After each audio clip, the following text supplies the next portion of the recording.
कल्पना करा, भारताची एक स्टार खेळाडू जवळपास 1 कोटी रुपयांना सोल्ड आउट होते आणि दुसरी 50 लाख मध्ये आणि एक वर्ल्ड क्लास ऑलराऊंडर मात्र फक्त 28 लाख. इंग्लंडमध्ये झालेल्या द 100च्या लिलावामध्ये असंच काहीसे झालं. द 100च्या ऐतिहासिक लिलावामध्ये भारतीय विमेन्स प्लेयर्सने अक्षरशः धुमाकूळ घातला. स्मृती मानधनाला मोठी रक्कम मिळणं हे तर अपेक्षित होतच, पण खरी बाजी मारली ती एक्सप्लोजिव्ह बॅट्समन रिचा घोषने.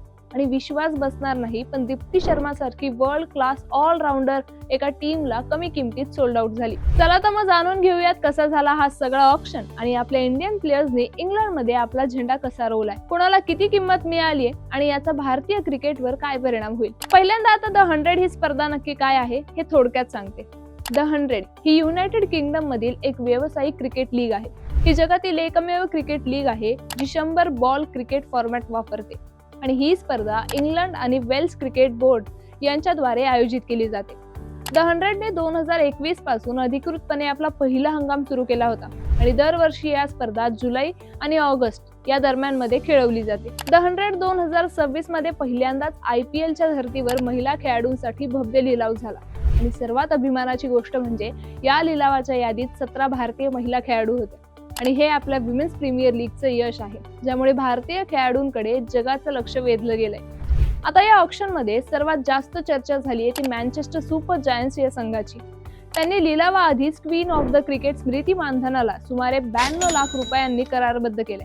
स्मृतीचा द 100 मधला रेकॉर्डच तिच्या कामगिरीची साक्ष देतो. मँचेस्टरची खरी मास्टर स्ट्रोक खेळी तर पुढे होती. त्यांनी भारताची स्फोटक विकेट कीपर आणि बॅट्समन रिचा घोषला तब्बल जवळपास 51 लाख रुपये मोजून आपल्या संघात घेतलं. आता एकाच संघामध्ये आपल्याला स्मृती मानधनाची क्लासिक बॅटिंग आणि रिचा घोषची पॉवर हिटिंग दिसणार आहे. त्यामुळे मँचेस्टर सुपर जायंट्स हा संघ ट्रॉफी जिंकण्याचा सर्वात मोठा दावेदार मानला जातोय. भारताच्या सर्वोत्तम अष्टपैलू खेळाडूंपैकी एक असलेल्या दीप्ती शर्मा सोबत जे घडलंय ते अविश्वसनीय होतं.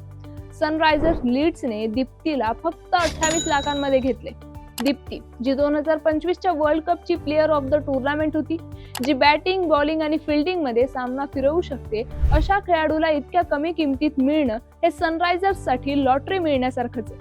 आता चर्चा करूया अशा खेळाडूबद्दल जिने इंग्लंडच्या मैदानावर आधीच आपला झेंडा रोवलाय. ती म्हणजे जेमिमा रॉड्रिग्स. जेमिमा या स्पर्धेसाठी नवीन नाहीये. ती 2021च्या पहिल्या हंगामापासूनच द 100 खेळते. सुरुवातीला ती नॉर्दर्न सुपर चार्जर्स कडून खेळायची.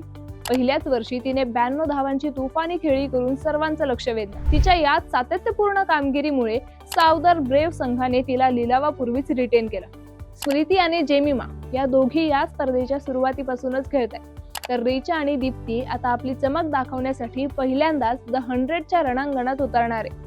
पण आश्चर्याची गोष्ट म्हणजे भारतीय कर्णधार हरमनप्रीत कौर या लिलावामध्ये कुठेच दिसत नाहीये. आता याबद्दल कोणतीही अधिकृत आणि निश्चित अशी माहिती उपलब्धही नाहीये. पण हरमनप्रीत कौरने यापूर्वीच द 100 मध्ये मँचेस्टर ओरिजिनल्स या संघाचं प्रतिनिधित्व केलं आहे, तर यास्तिका भाटिया सारख्या खेळाडूंना कोणीही खरेदीदार मिळाला नाही. आता या परदेशी लीगचा इंडियन विमेन्स क्रिकेटवर काय परिणाम होईल? स्मृती, रिचा, जेमिमा यांच्या यशामुळे भारतीय खेळाडूंना, स्पेशली विमेन्स प्लेयर्सला ग्लोबल ब्रँड व्हॅल्यू मिळाली. इंग्लंडच्या कठीण परिस्थितीमध्ये खेळल्यामुळे भारतीय क्रिकेटचा अनुभव वाढेल, ज्याचा फायदा इंडियन नॅशनल टीमला होईल आणि आगामी वर्ल्ड कप सारख्या स्पर्धांमध्ये सुद्धा याचा फायदा होऊ शकतो.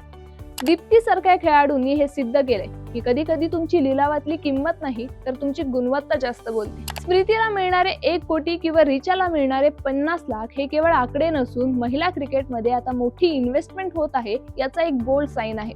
त्यामुळे नवीन मुली या खेळाकडे आता करिअर म्हणून अधिक गांभीर्याने पाहतील आणि त्यात आता विमेन्स प्रीमियर लीग मुळे भारतीय खेळाडूंच्या गुणवत्तेला वर्ल्ड स्टेजवर ओळख मिळाली.